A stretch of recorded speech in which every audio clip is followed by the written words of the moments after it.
구레네 사람 시몬이라는 그 이름에서 구레네는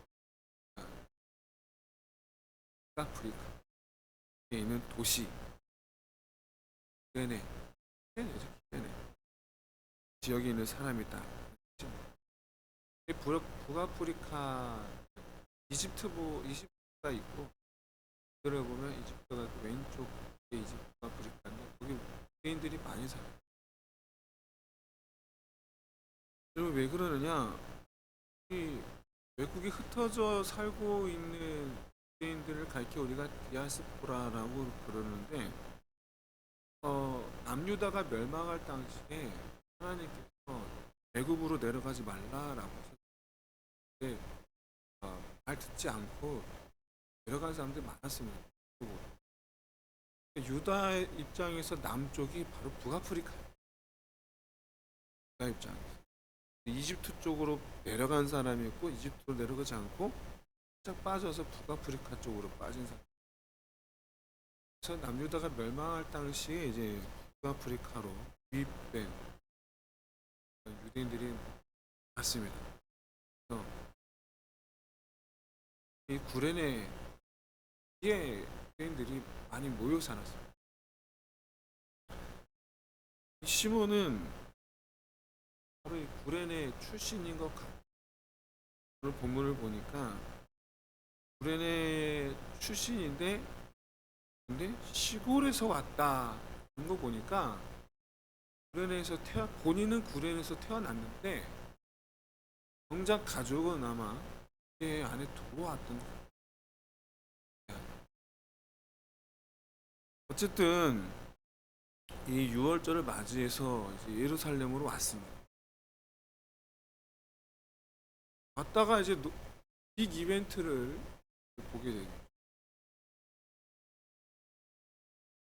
이 놓칠 수 없는 이 빅 이벤트.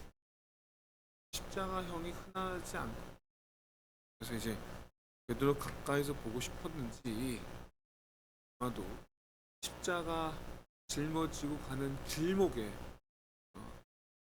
가까이 좀 있었던 것 같아요.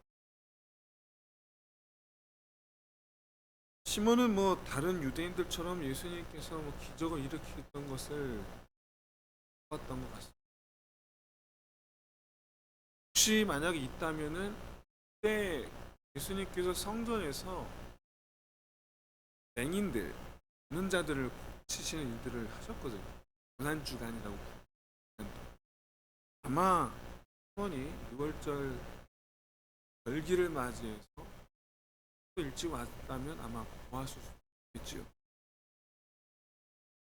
중요한 것은 지금 지금 현장, 십자가형이 집행이 되고 있는 현장에서 최소한 여기 십자가를 메고 있는 사람이 도대체 누구냐? 라고 물었을 때 사람들이 대답해 주었겠지. 그 사람이 예수라는 사람인데 이런 사람이요, 이런 사람이다. 예수에 대한 정보를 모르지는 않았을 것이다. 자기가 직접 보았을 수도 있고, 성전에서 보았을 수도 있고, 아니면 현재 십자가형이 집행이 되고 현장에서 들었을 수도 있고, 어쨌든 시몬이 예수님을 모르지는 않았을 것이다. 그런 전제하에 예수님이 이제 십자가를 메고 자기 앞을 지나갈 때 하필이면 내 앞에서 예수님 철푸덕 쓰러진 거죠. 하필이면 그 순간 로마 군인이 자기를 콕 집어서 예수님이 매던 십자가를 대신 매라는 거예요.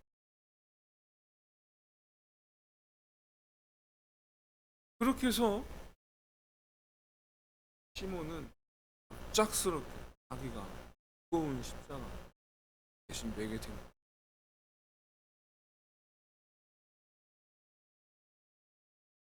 아마도 유일하게 전 세계에서 인류 역사가 예수님의 십자가 무게를 아는 유일한 사람이 된 거겠죠.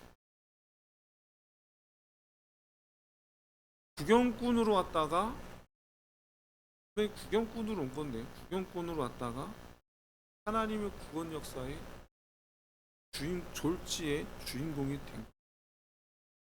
이게 우리가 바라보는 시각이에요. 이게 우리가 바라보는 시각. 그런데 과연 시므 입장에서 어땠어요? 왜 내가 메고 가야 돼? 그리고 사람들 나를 쳐다본단 말이죠. 얼마나 창피하고 수치스럽고 그리고 굴욕감을 느끼고, 그렇게 십자가를 메고 골고다 언덕을 나가.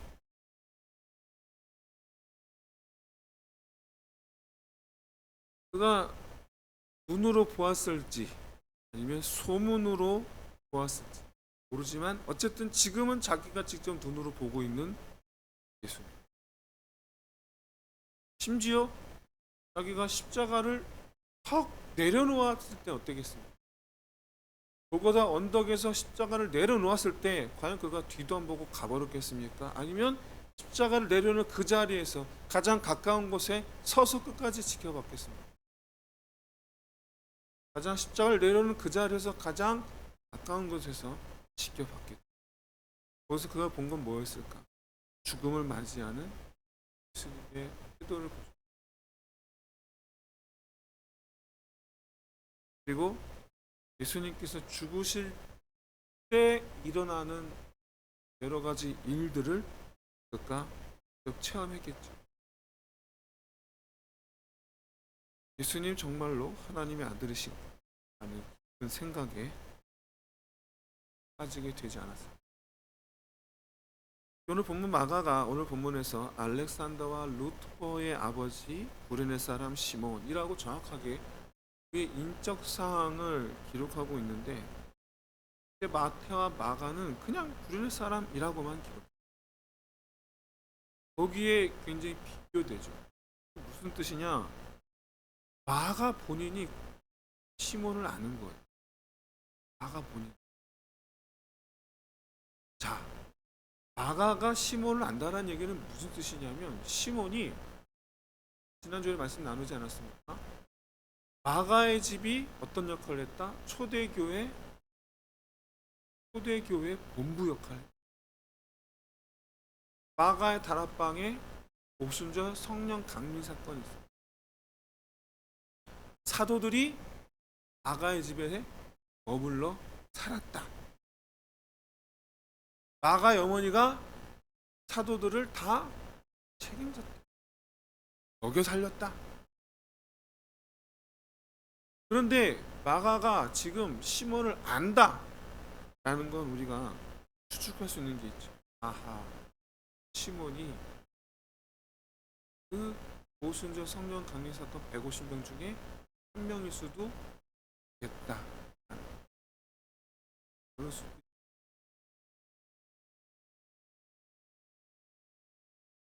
더 나아가서 마가복음의 대상은 로마 성도들입니다. 로마 성도들. 그러니까 로마 교인들이 딱 봤을 때 알렉산더와 루포가 누군 줄 아는 거죠. 즉 구레네 사람 시몬의 가족들은 로마 교회가 세워졌을 당시 로마 교회의 리더 역할을 하고 있었다. 이때 아마 시몬은 먼저 하나님 부르심을 받았던 것 같습니다. 그의 아내와 그의 아들들은 로마 교회에서 중추적인 역할을 하고 있었던 것 같습니다.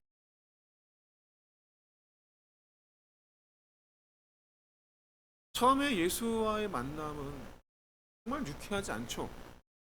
강제로 징발되어야 했죠. 억지로 십자가를 매야 했어요. 유대인들 쳐다보는 가운데에서 눈길을 받으면서 올라간다는 건 여간. 근데 그 덕분에 누구보다 가까운 자리에서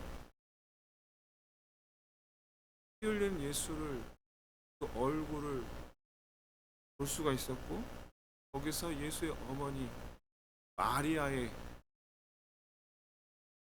그 울음소리를, 처절한 울음소리를 누구보다 생생하게 들을 수가 있었고, 요한, 사도 요한의 맹세를 들을 수가 있었고, 그리고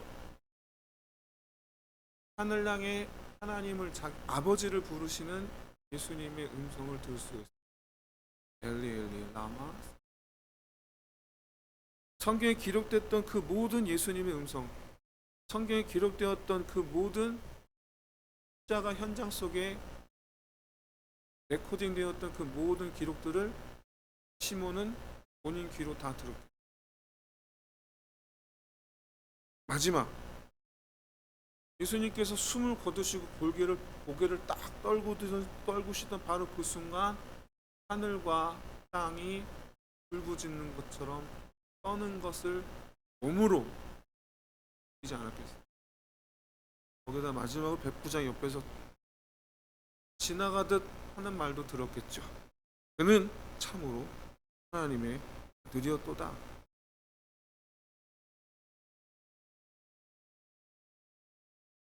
마태, 마가, 누가, 요한복음에서 특히 사도 요한도 골고다 언덕 십자가 현장에 있었던 사람이긴 한데, 시몬이야말로 그 십자가 언덕 그 현장 속에 있었던 사람이라는 거예요. 억지로, 강제로. 굳이 거기까지 갈 건 아니었는데 강제로 끌려가서 징발되는 바람에 그냥 지나가는 것만 보려고 했는데 억지로 끌려간 거예요. 억지로 끌려가서 거기서 하나님의 슬픔에 억지로 동참하는 자가 되는 거예요.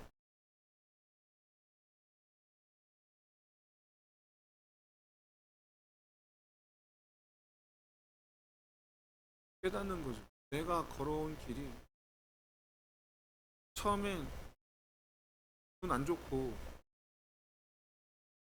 좀 창피하고 어떻게 보면 강제로 당했기 때문에 굴욕감이 느껴지던 길이었는데, 막상 보니 하나님께서 슬퍼하시며 걸어가신 하나님의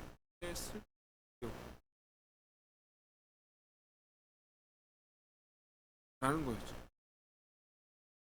여러분, 이 시몬은요 나름 그 이방 땅에서 경건을 유지하려고 애쓰는 경건한 유대인이었어요. 경건한 유대인. 절기마다 예루살렘을 찾아온다라는 것만으로도 그가 얼마나 하나님을 믿는 진실함이 있었는지를 알 수 있는 거 아니에요. 근데 그가 예수를 만났단 말이죠. 그것도 죽으시러 가는 예수를 만났어요. 근데 자기는 스스로 나름 경건한 유대인이라고 생각을 했었는데,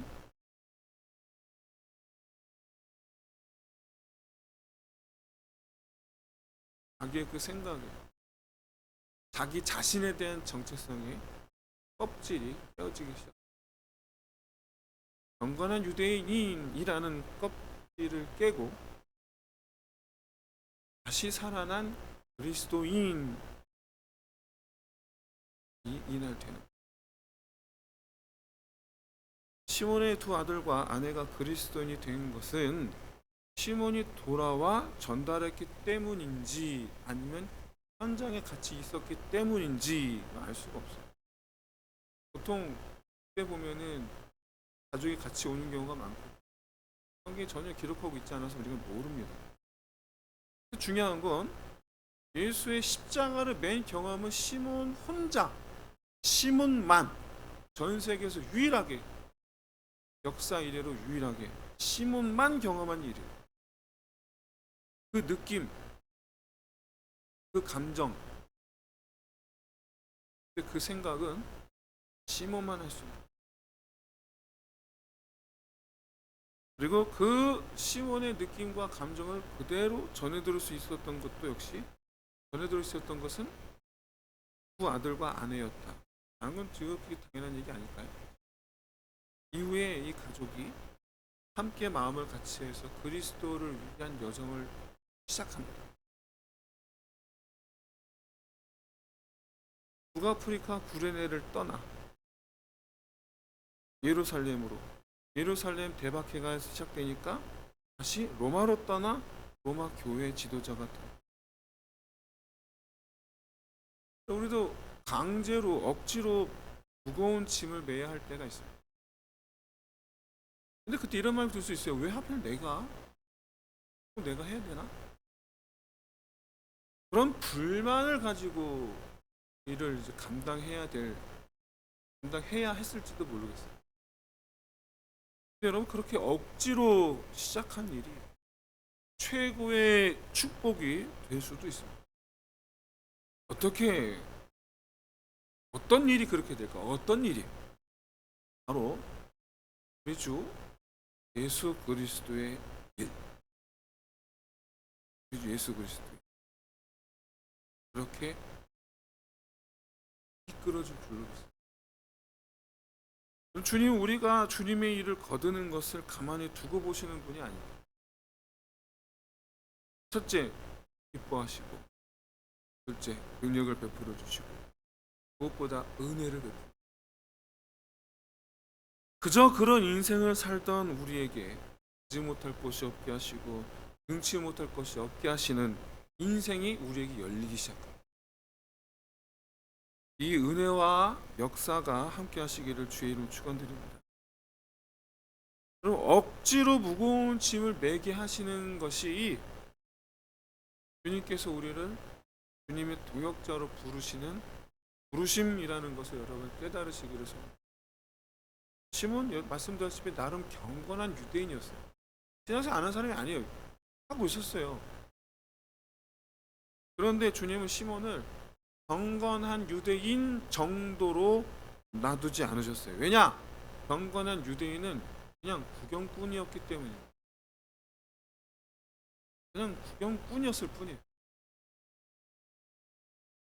그럼 신앙생활 열심히 한다고 하지만 그 본질이 구경꾼인 사람이 적지 않아요.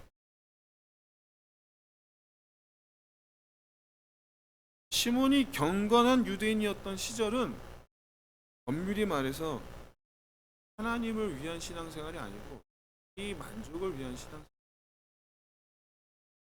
나 나름대로 하고 있어, 그거죠. 하나님 보세요, 저 지금 하고 있잖아요, 그거예요.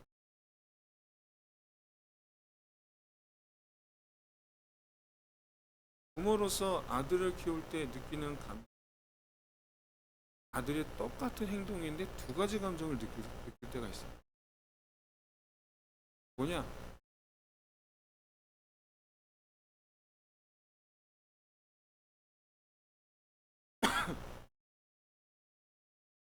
부모의 마음을 기쁘게 하기 위해서 하는 행동을 할 때가 있고, 똑같은 행동인데 부모의 마음을 기쁘게 하기 위해서 할 때가 있고, 또 다른 건 면피하기 위해서, 면피하기 위해서. 이 정도 하고 있다라는 거예요. 그런데 십자가 사건 이후에 시몬 집은 살아난 그리스도인, 그래서 그리스도를 위한 신앙생활을 시작합니다. 그리스도를 위한 신앙생활 뭡니까? 여러분, 신앙생활의 본질은 그리스도를 위한 것인 줄로 믿으시길 소원합니다. 신앙생활의 본질은요, 그리스도의 동역자로 사는 거예요. 그게 신앙생활입니다. 주님 계신 곳에 내가 있겠나요? 과거 나오미와 며느리 롯. 나오미가 모압 땅에서 고향으로 돌아갈 때, 나 갈 테니 너는 여기 있어라. 롯이 한 말, 그게 여러분 얼마나 우리 심금 울립니까? 어머니의 백성이 내 백성이 돼. 어머니가 가시는 곳에 나도 있고, 그게 얼마나 우리 마음을 울립니까? 근데 그것이 사실 성도의 고백이더라라는 거예요. 주님의 백성이 내 백성이 되 주님 계신 곳에 나 있겠나이다. 이게 신앙생활이다라는 거예요. 주님 가시는 곳에 내가 가겠나이다. 나도 나갑니다. 그제서야 비로소 시몬이, 경건한 유대인에 머물러 있던 시몬이 비로소 빛 대신 그리스도의 곁에서 함께 걸어가기 시작했더라는 거예요. 슬픔의 길을 걷고 나서야 예수님이 누구신 줄 알았고, 이후에 빛 대신 예수 그리스도의 곁에 함께 선자가 되어서 주님과 함께 걷는 자가 되었다. 사랑하는 성도 여러분, 말씀 마치겠습니다. 사랑하는 성도 여러분, 오늘 시간 우리의 신앙생활을 점검해 볼 수 있기를 소원합니다. 경건한데 구경꾼일 수 있습니다. 그런데 주님께서 원하시는 것은 빛 대신 주님 곁에 함께 선자가 되는 것입니다. 어디든지 주님과 함께 있을 수 있는 사람, 무엇이든지 주님과 함께 하는 사람, 그런 사람이 바로 이 세상에서 빛이 되어 걸어가는 사람인 줄로 믿습니다. 말하기는 그렇게 나름 자기 만족으로 경건한 유대인, 그런데 사실은 정작 구경꾼이었던 그런 신앙생활이 아닌, 그걸 벗어나 그 틀을 깨고 일어나 주님의 도였자, 빛 대신 주님 곁에서 이 세상을 빛이 되어 걸어가는 저와 여러분 다 되시기를 주의 이름으로 축원드립니다. 이제 우리 함께 기도합시다.